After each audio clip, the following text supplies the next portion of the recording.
everybody, welcome to Digital Network Week and today's panel discussion on the future of next-gen broadband networks. And if you're just joining Digital Network Week 2021, it's been all week long, so chances are this might not be your first one, but if it is, you picked a good one. Just in case, here's a little bit more information about the conference. Digital Network Week 2021 brings together some of the broadband industry's most innovative platforms and thinkers united in solving the industry-wide $100 billion infrastructure challenge ahead. This week is hosted by an alliance of best-in-class technology innovators, including Vetro Fiber Map, Biari Networks, Connected to Fiber, and of course, Render Networks, a company committed to enabling construction efficiencies through digital solutions. Before I begin introductions, I just want to start out by thanking Render and the partners of Digital Network Alliance for bringing us all together today to explore the role technology and innovation will play in solving these great challenges our industry is facing right now. I am honored to welcome you all and for us to share and discuss the latest innovation trends in planning, deploying, and operating networks to meet our collective challenges and opportunities that lay ahead. I'm Jamie Scotto-Cutaia, CEO of JSA, and with me are two gentlemen who are playing an active role in leading our industry towards an integrated digital future. Kevin Rox, SVP of Sales and Marketing from Southreach Networks, and Bill Radford, CIO of EdgePrecense. If our attendees, just a little housekeeping note, if you guys have any questions you'd like to pose to our team today, please go ahead and use the chat or questions box in the Zoom. If time allows, we'll definitely get to your questions. Kevin and Bill, thank you for participating in this panel. I know you each have perspectives to share from which we can all benefit. So let's just jump right in. How about we just start with introductions?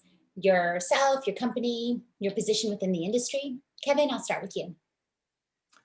Thank you very much, Jamie, for that beautiful introduction. Thanks to JSNA and also thanks to Render Networks for putting this together. Look forward to a lively discussion with Bill and EdgePrecense. So my name is Kevin Rox. I'm actually the EVP of Sales and Marketing for Southreach Networks. Southreach Networks provides dark fiber, layer 2 Ethernet services, DIA, dedicated internet access services throughout Florida, from Miami to Jacksonville, with also a fiber spur going up into Atlanta. So we're currently serving a lot of the eastern seaboard of the state of Florida, and we have metro fiber all throughout Miami, Boca Raton, West Palm, and in particular, Jacksonville. We also have a number of edge facilities, which we call our micro edge facilities, that are up and down the coast, similar to the types of facilities that Bill and his team over at EdgePrecense manufacture and build and provide. So we target all manner of carriers, large enterprise, multinational firms to expand networks, to build new fiber, to extend fiber to all the proliferation of international cables, which is going to come up in this conversation later on, that are throughout Florida, that are coming in from South and Central America, which are coming down from the Northeast. And we sell the services to enable all these various types of networks. In the city of Miami, we have our own flagship data center, and that is a kind of a meeting spot where a lot of the carriers and larger players converge. And that's where the flagship of our network is in Miami, and we'll be continuing to expand throughout the region, providing dark fiber, layer 2 Ethernet to serve customers as we continue to grow this digital divide. We'll talk about critical connections. Thanks, Kev. And Bill, could you please introduce yourself, your company? Yes, thank you to JSA and Render for having us here this week. EdgePrecense designs, deploys, and operates and manages Tier 3 edge data centers that are located at the base of cell phone towers, other key locations, and places where there are needs for edge computing. Our focus really is to empower the cloud, bare metal, 5G, the IoT, and the edge compute future. As you said, I'm Bill Radford, the CIO of EdgePrecense, and I joke around with our CEO and I say, he's the dreamer. He comes up with the magic dreams, and I'm the guy that makes the dreams come true. and stays up all night too, right? Worried about what's coming up in the future that lies ahead. That's gonna help us keep on rolling. So we're excited to have you here, both of you. This is going to be a great conversation. I'm going to start it off with earlier this week during Digital Network Week, we had a CEO panel that discussed building a digital alliance to bridge the digital divide. Obviously, incredibly important topic, very timely with the pandemic. What do you think of the importance of such alliances in the industry? And Bill, we're going to start with you this time. So it's a great topic for me personally. Actually, I think alliances are one of the most critical things to the success of the future of edge compute. It's something that we've been focusing on for several years now. I bring it into almost every conversation that I have with customers, vendors, providers, and that includes fiber companies, data centers, web scales, mobile network operators, tower operators, the enterprises themselves, all of them. We all have a part to play, and the more that we work together, the faster we can make this happen. So from my perspective, I think like I said, it's just the most important thing that we have going out there is getting these relationships forged and getting people to not be afraid to talk to their what they might perceive as a competitor in some piece, so we can get this going, because we all have a part to play. There's I don't know, thousands of needs and data centers that they're going to be out there, and no one company can build them all. So let's all work together and get it done. And Kevin, you know this from even as early back as my telex days, but I've been saying co-opetition for some time now. What do you think? How important is it?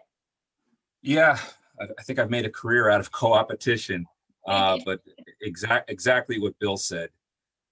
Everyone has a role to play. There's different technologies, and nobody's either A, the experts in every one of them, or B, there might be a geography, a place, a metro area where you don't have that facility. So you need to go down all the different technological layers to see who are the best partners where it makes sense. And I don't want to repeat myself, but the where it makes sense is always going to come into play, because as much as we're going forward to bridge the digital divide and take these various technologies and bring them together and have companies cooperate or engage in co-opetition, it has to be in an area where it's going to make sense for both parties. Is there the demand set there? Is there the customer base there?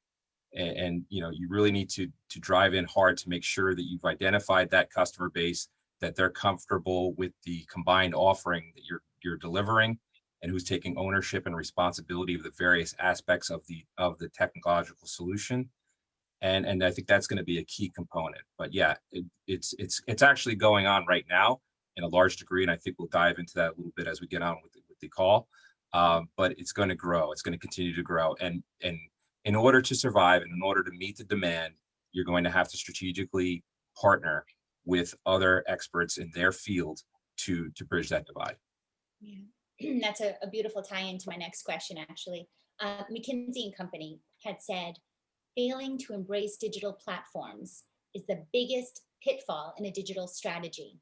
Digital ecosystems will account for more than 60 trillion in revenue by 2025. What do you think of this statement? What does it mean to you, Kev? Well, that's a really large number. I don't disagree with them, and McKinsey they're the experts in their field in terms of their due diligence, and their research is second to none. I agree with that statement. I just, where those dollars fall geographically is what's key. So where Bill and I are focused on the Southeast US, and obviously his company is all over the place, all over the United States and the world. Depending on where other companies are, what part of that pie or that dollar figure is the demand set in that market, right? So that trillions of dollars where, right? So I think if you carve that up, you'll see, well, where is that spend going to be occurring, to really define what part of it you're going to get and how important that is to you. Yeah, great point. Bill? So I actually, I just have to believe that the number is actually going to be higher. I think that we're underestimating the power of where we're heading. I mean, almost daily now, we're talking with customers that are finally embracing the concept of moving to everything as a service. You know, not just my email. You know, it's everything. So basically, that's letting them learn to focus more on what they do best. And for the vast majority of these companies, you know, I mean, there are companies that they are network and server companies, but the ones that aren't, that's not going to be what they're going to want to focus on. As they learn going forward, they're going to understand that you may pay just a touch more, but they're, you know, the human capital required involved to doing it is not going to be there for them. So I just think that, you know, it's a comfort thing, and people are getting much more comfortable with it. And I think I just have to believe that, you know, my refrigerator is going to call me when I'm on my way home from work to tell me that I need some milk. So it's going to take a lot. Just order it for me. I don't even want to know. Just make it appear in my fridge, please. You want milk to be arrived 5 minutes after you get home? Yes, I do. Yes, I do. And for sure, you know, the pandemic has accelerated businesses with their digital transformation. I loved how you said everything as a service. That is definitely the case. Digital business transformation involves three primary components: digital infrastructure in the right places, digital exchange with the right partners, and digital edge for the right possibilities. Do you agree with this statement? And with this in mind, do you believe that the network is the foundation of digital transformation? Of course, let's start with my edge expert, Bill. So I absolutely agree. It's a nice way of saying what we've been saying for years is we've just all got to work together. I mean, I can't focus on building fiber networks. One of the hardest things for us when we're trying to pick locations is, you know, you find a beautiful, perfect location, everything's going to be perfect, but then there's no network to be found or it's not available. And the only way we're gonna do this is putting these three parts together, and all of us doing our part. You know, I like to say a great mentor I had in the early 2000s, you know, told me that in the world, the digital world that we live in, luck is not chance. Luck is the result of great planning. And we have to do great planning. The whole industry has to do this. You know, we've the infrastructure is being built and overbuilt, which right, it might be overbuilt today, but it's going to be it's going to be overutilized in just a few years.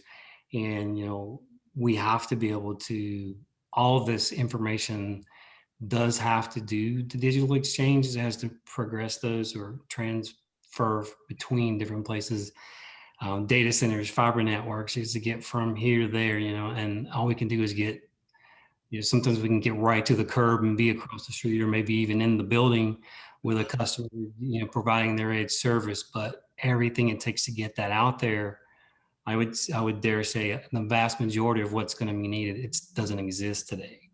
So definitely it's got to be built. And just as Kevin mentioned, it's got to be in the right place in the right time. Yeah. And Kevin, as my East Coast edge expert, you know, location. Yeah, that really rings true, and don't want to beat on the location too much. But again, something came on the news the other day that happened to take place in New Jersey. But there's a proliferation of these warehouses throughout the United States right now in open space, and these warehouses, especially the ones that are Amazon distribution centers, these are the heart of this digital transformation in terms of the new technologies that are going on in those warehouses to produce the goods and services that they're pushing out the door. This is the heart of it. So we're providing the infrastructure to support that. We provide the infrastructure to support what they're doing inside, which is the cutting edge of digital transformation. And then a few months from now or a year from now, what they're doing now in terms of their distribution, and we see the drones. So perhaps, you know, in advance of the milk being ready for Bill when he comes home within 5 minutes, perhaps the drone will come in 10 minutes later with the bread to support that milk. But what happened in this particular case is they had a beautiful parcel of land that they identified. Somebody out west looked at it on a map and said, well, this would be a great place for our distribution warehouse. I see some good power resources here. It's close enough to some major highways. And they had it all pegged and everything. But what they didn't count on was, of course, a lot of people in that area were not very excited about the idea of this very large digitally enhanced warehouse in their backyard in this rural area. So there's a lot of pushback, and it may actually not come to fruition. So just getting back to the quote, the right places, it has to be the right places, but you always have to do your homework first and don't say, well, this would look great, without kind of visiting it locally and making sure, well, is it really going to work? Is it really going to be great? But back to also, the exchange, the right partners and the right possibilities, all of the different components, the tower, the antenna, the fiber, all of those things need to come together, and they all need to work. They all need to, and there's all different parties providing those things and working with a right of way to facilitate that. And that's the world that Bill lives in. And we are in the same kind of world in terms of bringing fiber into these places. So all three components are key. Yeah, absolutely. Absolutely. And, one of the beautiful things about speaking on Thursday of a full week event is that we get to really pull off of what we've learned in earlier conference sessions here. One of the premises of this week's event earlier on was that the key to industry success over the coming years will be an openness to thinking creatively and collaborating effectively. Definitely what I'm hearing from you guys. Bill, you just spoke about the importance of an open source approach to infrastructure development, specifically in edge computing on an earlier panel. How do you feel this relates to bridging this digital divide? So the end goal, assuming that we get everyone working and helping each other to get where we need to go, the end goal is going to be to help lower costs, speed up competition and deployment. It'll allow everyone to work together to help the customers to get what they need in the time that they need it. It'll help to understand how we can work together to leverage things like government grants. It's easy for everyone to go and look and say, oh well, how can this just benefit us?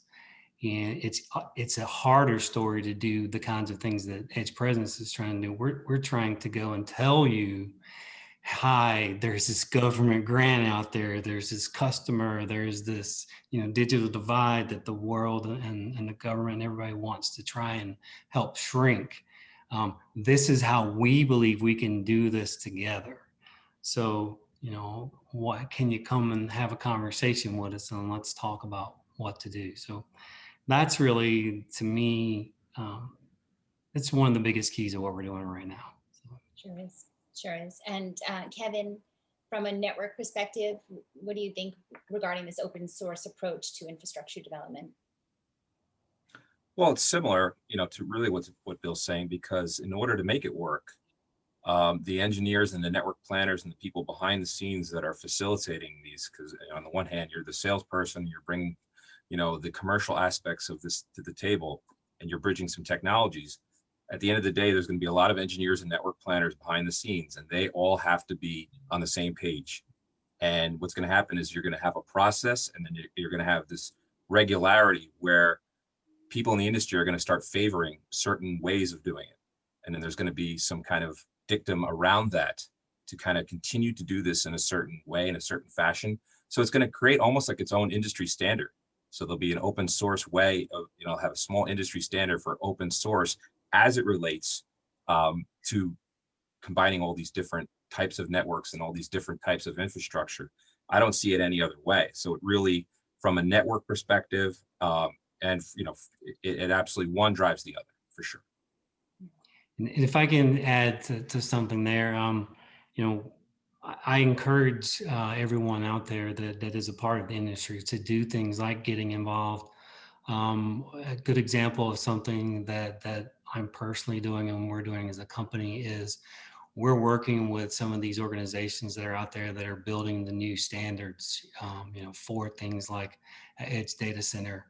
It's just, it really will help the more people that get involved, the better ideas we have. So I'm just following up with Kevin there and saying, find your own, niche of standards groups that you're interested in, something that you'll actually participate in and join it. For sure, for sure. Exactly, Big fan of that as well. There's so many great organizations out there who are setting standards right now in their own niche, and it's a great time to be in our industry because we can really set the path, like you mentioned earlier, the result of great planning. You can set that path and make a difference for tomorrow's digital future. Kevin, what role does the overall industry play as we prepare the market for this ridiculous increase in data, things like AI, machine learning, 5G, maybe even from a dark fiber perspective? It's kind of the other way around. The AI and the 5G are kind of telling us what to do in a way. It kind of goes both ways. They're coming up with the ideas and they're turning to us saying, well, how do we do this? We know this works conceptually. We know our scientists told us this works. And we know that what you have can do this. So show us how it works.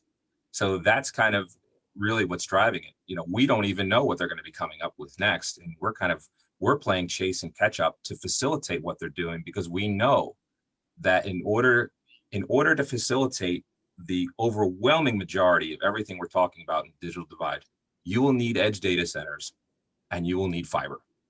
And that bodes very well for us, and we're really happy about that. So, and then there's so many different components that go into that. The towers, the site selection, the antenna, the line of sight, terrestrial pole attachment, subsea, which we'll get into later. All of these are coming together. They're all converging into one thing. It's all about just, visibility and openness to, seeing how they can work these things together. But again, it's the AI folks and those folks that are really driving the technology. And we're saying, we're trying to figure out how do we facilitate what they're inventing. And absolutely, out of great need comes great innovation and infrastructure. We are in need to keep up with all these new technologies heading our way, like AI and 5G. Bill, can I have your edge perspective there? My opinion is we are the future.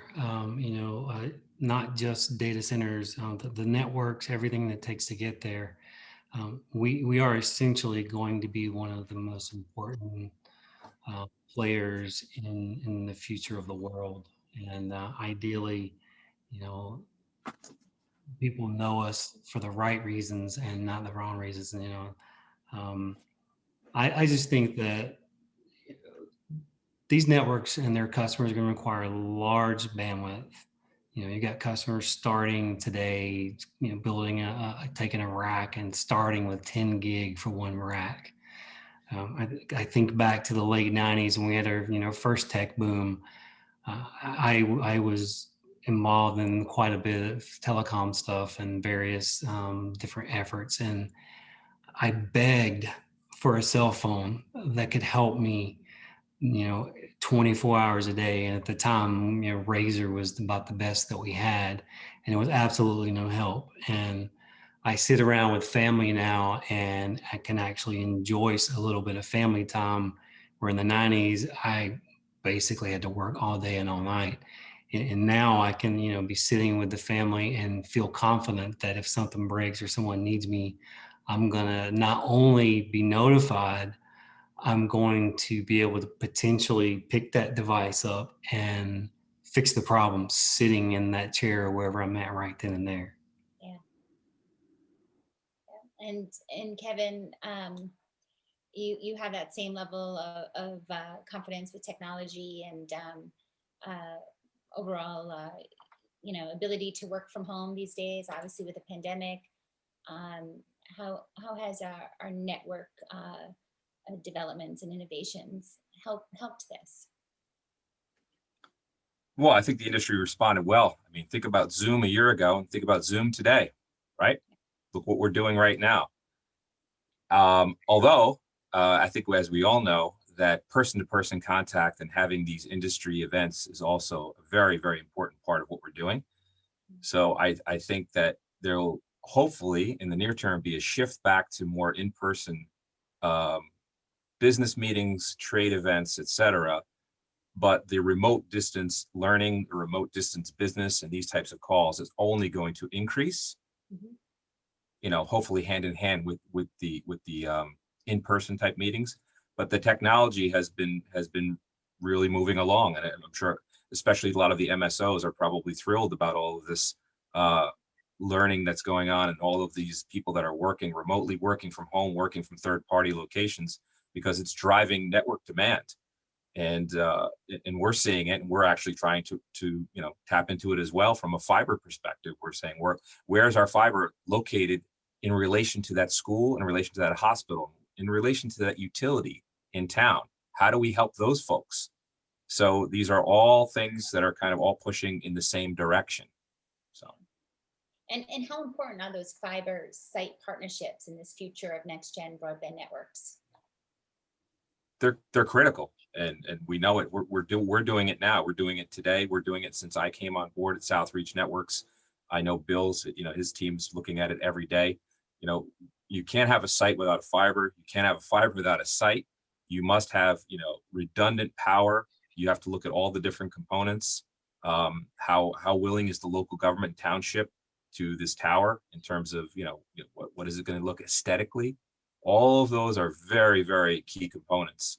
So we really spend a lot of time doing that. And, you know, edge, right, is everywhere. Edge. You keep hearing it all. You know, I think edge has replaced cloud, even though edge is supporting cloud, right? But it's almost in terms of the lexicon, the terminology, what you hear. Edge is really, it's incredibly important to help facilitate anything and everything that is distance related.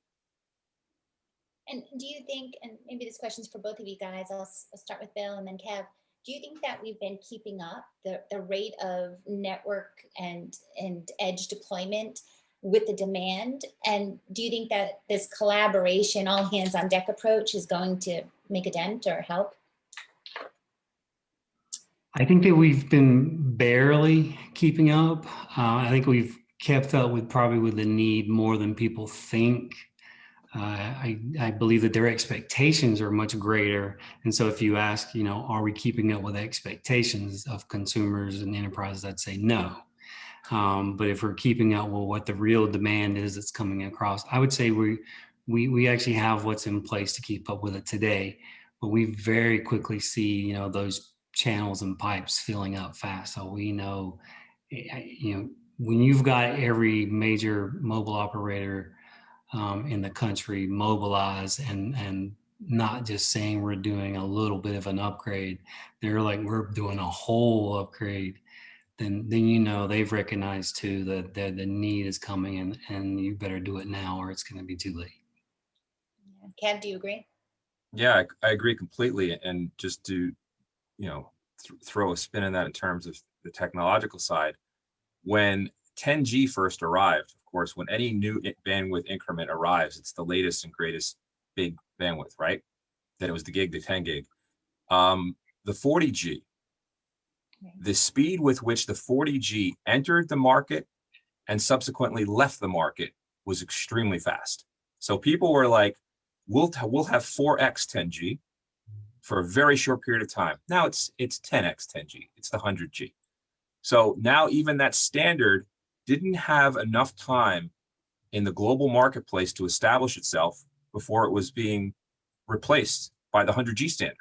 And now once that standard becomes more ubiquitous, and once folks start getting their hands around that and changing their entire network platform, like Bill said, it's not just a small change here and there. We're talking about a forklift upgrade here. We're talking completely across the board. The 100G is the standard. So that's the speed that we need to keep up with, you know, in terms of the demand for the capacity. Yeah, I absolutely agree. It's intense. It's intense. We're always on this rat race type of thing. I'd like to go fast too, so that prices from people like Southreach Networks can go down for 100 gigs. There you go. See that when there's greater demand, the price will go down. Yeah. I do want to make sure that our listeners are feeling listened to as well. So let's go ahead and get to some of these questions that have been typed in here. Okay, so this one is for Bill. What types of markets have you focused deployment efforts on so far at EdgePrecense? What are the most underserved areas that need attention in your opinion? Interesting. So we like to kind of coin the idea that we are offering data center on demand to our customers in North America.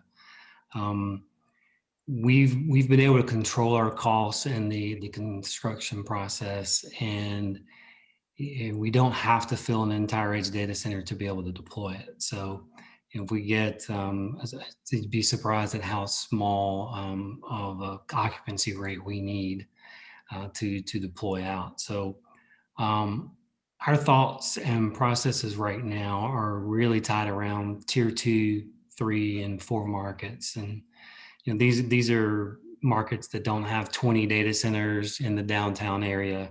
They might not even have a data center when you get to the 3s and the 4s, and in the tier 2s, you've got 1 or 2, not much choice, or maybe no choice.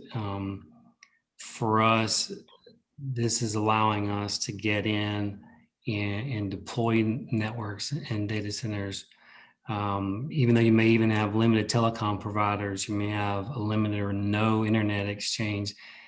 These are the markets that we're targeting, and we believe that the key for us, this is where we can truly say that we are trying to help bridge the digital divide, because we're trying to bring the amenities and cost savings of the things you can get in a tier 1 market to these smaller tier 2 and 3 markets. That's really our entire goal.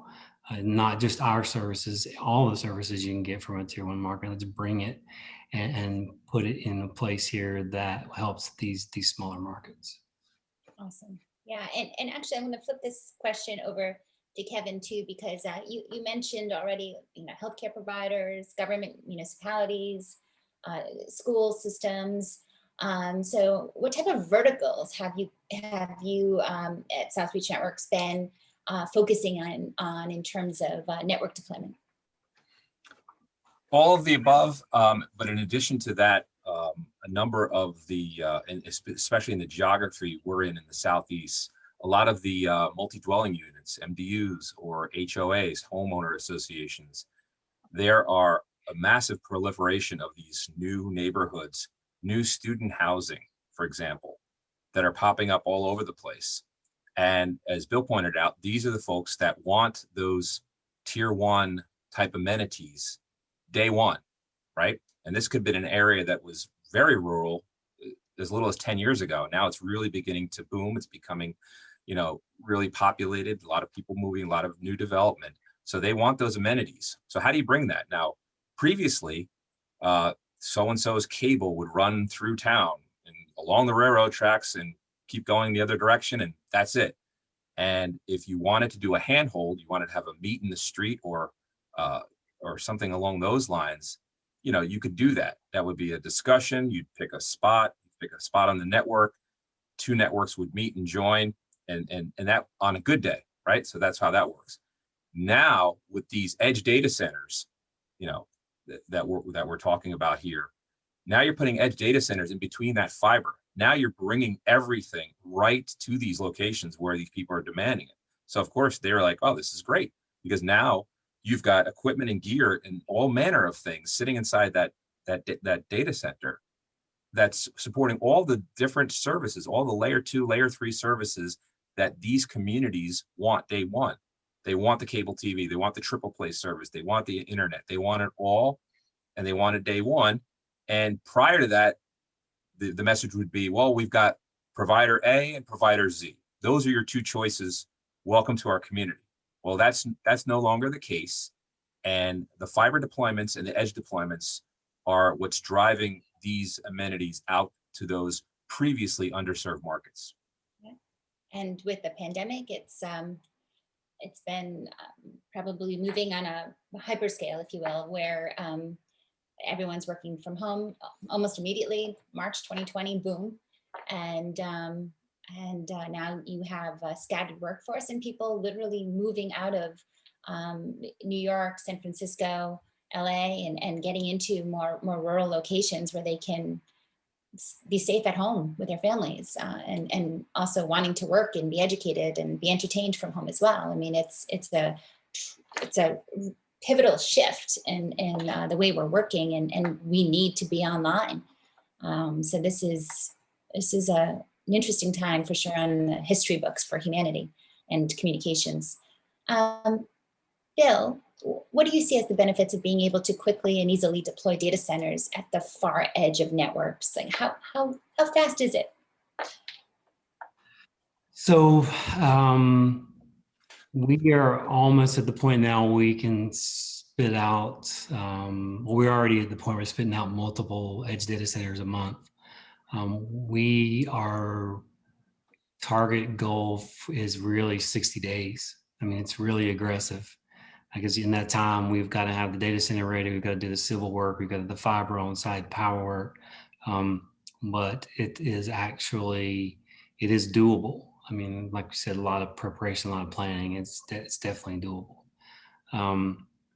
You've got a lot of, some of the advantages I see to being able to do this is, it's the classic, just one example is the classic, hurry up and wait in the sales process. And I know Kevin completely understands this. Someone talks with you for a year and all of a sudden, everything's hot because the January budget got approved. And can you have this done by the end of January? So I think that it's going to help us to not miss opportunities that would be there. It's also going to be the people that can do it faster are going to definitely be leaders, and they're going to help the industry grow faster and raise the awareness. It will be affected by budget cycles, of course, I'm sure, but it'll also help for those budget cycles to end, the various times throughout the years. It lets our customers make commitments to their customers. Building the community. Hey, I'm building this community, and we just realized that the provider we thought was going to do this can't do it. So we need an edge. We need an edge data center. Can you guys help us out? Well, sure. Let's work with that provider that was already going to be there.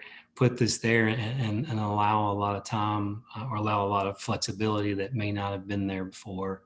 Like a climate controlled data center that wouldn't have been sitting at the edge of the neighborhood or behind the big condominium complex or whatever.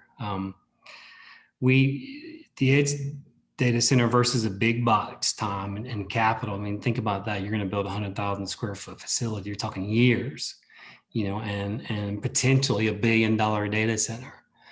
So from our perspective, it gives us a big edge over that, and we completely appreciate the importance of the big box data centers because without them we also will not exist because we need somewhere to home things back to. But what this does is allow us to distribute that load out to the places where they really need it.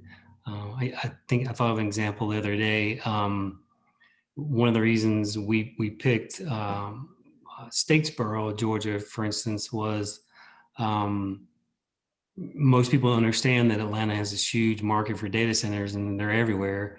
But out in the rural Georgia, you basically are going to buy a service that's going to tie back to that data center, and there isn't many places to put your gear. So for a small to mid-sized enterprise who really wants their gear to be closer, we can go out there, bring that same level of services in an Atlanta market to that market, and allow them to put their gear right there and not have to take that 3-hour drive to go, find out why this particular server didn't reboot. So it's our advantage of it is really, it's just real simple. We can deploy an edge data center that's ready for power and fiber, and doing it in 60 days is just, I think it's a great target for everyone in the industry to be able to do. Kevin, you seeing 60 days as a good target? Well, we're counting on Bill to do it in 60 days because we've been given a similar measuring stick and RFS date from our customer in terms of the fiber. So it's all we're always chasing the calendar in terms of these deployments, and everybody wants it yesterday. As Bill said, the budget came in, and now it's game on, and you have to be able to quickly respond and move. And the thing that really the challenge is really when it comes down to is getting the permissions. The local government, the right of way, those types of things. The actual act of deploying, say, the edge data center or deploying the fiber, running the conduit, all of those things. That's a variable that we can control. We can accelerate that process. We can have a team out there working through the night to pull fiber through a conduit, right? To build a lateral. But if you don't have the permissions in place, that's always the long pole intent, is if you don't have the permissions in place, the project isn't moving forward. So when we come back with a date for a customer in terms of deployment, we always have to bear that in mind, that could represent 70% of the entire installation interval. So I think over time in certain municipalities, if we can get local governments in particular to streamline their process better, especially with known players that have been active in a particular area, to kind of streamline their process and be a little bit less bureaucratic to allow the edge, installation to go faster, to allow the fiber installation to go faster by, having a process in place that we can do it quicker and we don't have to wait for this paperwork to come through before they say, okay, get your shovels ready, here we go. So. Yeah, I absolutely agree. Conscious of time here, we've only got a few remaining minutes, so quick last question, brief answers, sirs, but I'm gonna try to get around here.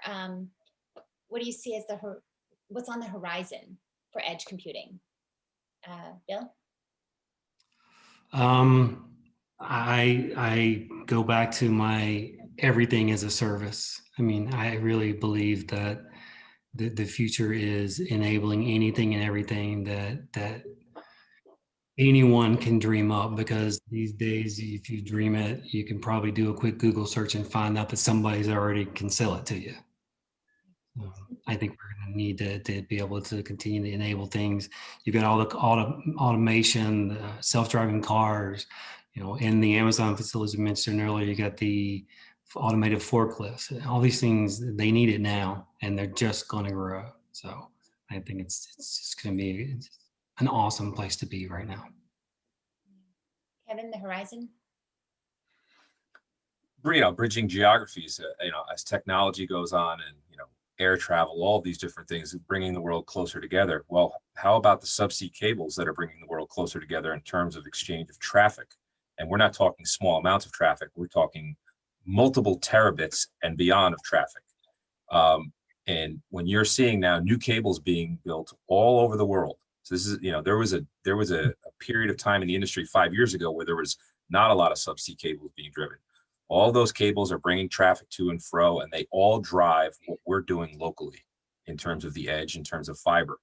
But when you're starting to see now on the eastern seaboard of the US, the first of its kind with Confluence Networks, now a completely subsea cable going from the New York, New Jersey metro area down through Jacksonville and onto Miami, with segments going into the Ashburns, the Virginia Beaches, the Jacksonvilles, and West Palm, all the way down to Miami.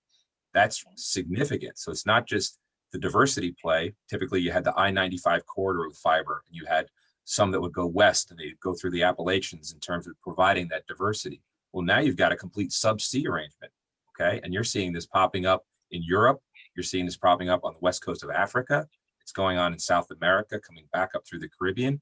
So the subsea cables are converging the world, and by converging the world and pushing this massive amount of peering and data, that is a key component in the future in terms of bridging this digital divide. I'm so glad you got in our subsea cables. Yes, yes, yes. Literally making this world smaller and solving for digital divide. Gentlemen, you're out of time, but thank you so much. Kevin Rocks, SVP Sales and Marketing of Southreach Networks. Bill Radford, CIO EdgePrecense. Thank you so much. Thank you also to our hosts, Vetro Fiber Map, BRE Networks, Connected to Fiber, and of course Render Networks. And thank you to our attendees. Please enjoy the rest of Digital Network Week. Happy networking.